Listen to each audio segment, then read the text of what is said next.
Yo, we're refilling our mugs, mine switching to a straight black drip this time because One Punch Man Season 3 is cranking the intensity from simmer to full boil with episodes 2 and 3. If episode 1 was the tense boardroom build-up, these next two are the breach and clear, where heroes dive headfirst into the monster-infested underbelly of City Z. Picture the air thick with dust and dread, the rumble of collapsing tunnels echoing like thunder, and Saitama still treating it like a casual jog to the corner store. Let's punch through this recap, episode by episode, with the plot twists, gut punch moments, and that chaotic cocktail of heroism, horror, and hilarity that keeps us hooked.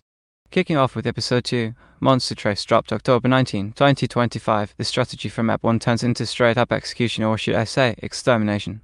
The S-Class squad storms the Monster Association's subterranean lair, a labyrinth of jagged rock and glowing slime that looks like hell's unfinished basement arena. Leading the charge is Tatsumaki, the tornado of terror herself, her green aura flaring like a psychic supernova as she psychically eats boulders the size of buses aside to carve a path. Bang, an atomic samurai tag team with their grizzled precision bangs flowing water stream rock smashing first redirecting monster swipes like a zen bouncer, while atomic samurai's blades flash in a whirlwind of katana confetti slicing through low-level beasties like they're butter on a hot knife. But the real juice? Garou's subplot steals the spotlight, blending pathos with punch-ups. Fresh off his underground Naprokoma. Who knows, with this guy's plot armor, Garou emerges in a dingy alley, looking like a feral alley cat that's seen better dumpsters. Enter Taro, that wide-eyed kid from Season 2, the one with the hero almanac and zero survival instincts who's getting roughed up by a pack of pint-sized thugs.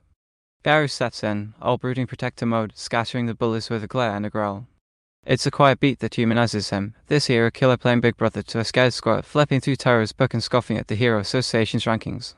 Where's the bald guy? He mutters, ego bruised that Saitama's not even a footnote. Cue the comedy collision. Saitama, oblivious as ever, wanders into the scene mid-grocery errand, mistaking Garou for just another weirdo fanboy. Garou, spotting his rival, lunges with that signature feral grace, claws out, fangs bared, a blow of martial mayhem. Saitama dodges with a yawn, counters with a casual flick of the wrist. 1. Punch. Lights out for Garou, crumpling like a discarded manga page. The episode's big moments layer the absurdity, heroes carving through monster fodder upstairs while Saitama's accidental rematch downstairs ends before the opening credits could hype it. Vibe. A pressure release salve tension builds and the raid's goal-soaked frenzy then deflates with Saitama's effortless stroll. It's like gearing up for the apocalypse, only to trip over a banana peel. No breather here. Episode 3, Reunion October 26, 2025 slams the gas, turning the raid into a full-on blender of blades, blasts, and betrayals. The heroes push deeper, the air growing thicker with the stench of ichor and desperation. Child Emperor deploys his gadget arsenal, those adorable robot guards sipping like hyperactive drones, scanning for traps, while Metal Bat charges in with his signature swing for the feds' fury, his back cracking skulls and his temper flaring hotter with every bruise. Puri Prisoner goes full angel mode, his bulk ripping through foes in a ballet of beefcake brutality, screaming about love as limbs fly. But the monsters fight dirty, goddess of executives like the slimy comes a chomping more on legs, and the explosive overgrown rover ambush the squad, forcing uneasy alliances.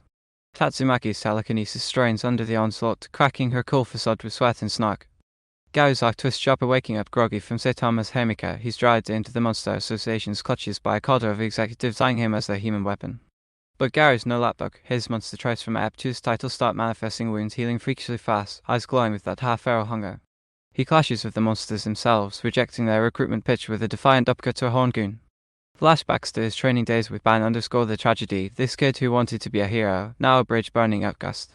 Meanwhile, Saitama finally joins the fray proper, Gino's at his side like a Novrigo sidekick, blasting through walls with incinerators while Saitama complains about the dust ruining his tracksuit. The episode's heart stuffer. A brutal tag team where Super Ally Darkshan, the unbreakable tank of S-Class, gets cornered by a dragon-level threat, his shiny confidence cracking under psychic torment, hinting at deeper fractures in the hero ranks. Key characters shine, Garou's conflicted snarl, Tatsumaki's soon-to powerhouse energy, and Saitama's zen detachment anchoring the storm. Big moments? Garou's monster meets man brawl, Tatsumaki's barrier shattering rampage, and a teaser of Orochi's silhouette pulsing with otherworldly power. Vibe. Relentless escalation like a mosh pit at a metal concert, bodies flying, alliances fracturing, and that undercurrent of satire reminding us it's all a bit ridiculous. Heroes believe monsters scheme in Saitama. He's just happy to find a vending machine in the apocalypse.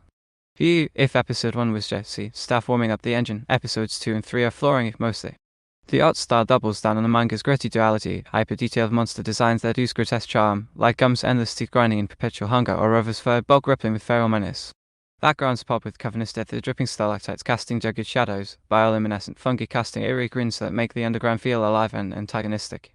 Character work is a standout. Garou's evolving monster traits get subtle visual flair, his veins bulging with Kai shadows during rages, while Saitama's blank stare mid-chaos is rendered with such deadpan precision it borders on performance art. Tatsumaki's spoke low, electric, with particle effects swirling like a green aurora, giving her tantrums a hypnotic flow. Animation-wise, these ets mark a clear step up from the premier's talky stiffness. Fight choreography in Ep 2's raid opener is kinetic gold. Atomic samurai slashes leave tracer trails of steel and blood, syncing perfectly with the sound design's metallic shings. Garou vs Saitama. A masterclass in comedic timing. Garou's fluid, acrobatic lunges contrast Saitama's lazy sidesteps, culminating in a punch that's over in 2 frames but feels seismic. Ep 3 amps the spectacle with multi-hero melee's metal bats swings of that satisfying crack with impact frames that deform the air, and Darkshine's clash uses dynamic camera spins to sell the vertigo. It's got that shonen snapback energy, evoking Madhouse's Season 1 glory without copying it outright. Gentle nudges. Pacing in Ep 2 still lingers on Garou's quieter beats, making the bully safe feel a tad drawn out amid the raid hype give trim for snappier flow. Ep 3's ensemble battles occasionally overwhelm with quick cuts, blurring some cooler details looking at you, Child Emperor spots getting trumped. And while the color grading's moodier palette nails the dread, a few static holds during exposition dumps feel like budget callbacks to Season 2. Overall though, it's gorgeous chaos, visually punchier than feared, with humor landing via exaggerated squash and stretches. Garou's KO faceball is meme-worthy. Like a well-pulled espresso shot, bold, balanced, and begging for seconds. Man, episodes 2 and 3 of me pacing the cafe like a caffeinated hyena. One Punch Man Season 3 is shedding its slow start skin and bearing fangs, blending visceral action with character gut punches that hit harder than Saitama's casual swats. The Monster Association arc feels alive now, a sprawling web of loyalties fraying like cheap hero capes, and I'm all in on Garou's slow-burn tragedy. Saving terror. Rejecting the monster's cult vibe. It's that rare villain arc that makes you ache for redemption, not just root for the smackdown. Tatsumaki's cracking armor adds layers to the S-class egos, turning godlike heroes into relatable wrecks, while Saitama's oops, punched your rival again energy keeps the whole circus from tipping into grimdark. What's got me obsessed? The satire sharper edge heroes as flawed bureaucrats, monsters as desperate Darwinists, and Saitama as the absurd fulcrum. These eps nail the manga's rhythm, build the hype, deliver the dopamine via destruction, then deflate with a fart joke looking at you, post-punch awkwardness. Honest critique? The actions ramp up is welcome, but I miss Season 1's unhinged fluidity and the quieter transitions feels like JC Staff's playing it safe to save budget for later bangers. Crossing fingers for the rest. Give us Orochi's full reveal, make it a grotesque symphony of region horror. Let Genos earn the spotlight beyond booms, cyborg fire. And Saitama? Tease that Inui cracking challenge, even if it's just a villain who lasts 2 punches. Season 3 is proving it's not just coasting on nostalgia, it's evolving the punchline into a powerhouse saga. More, please, I'm hooked hype, and already counting down to Ep 4. Who's buying the next round?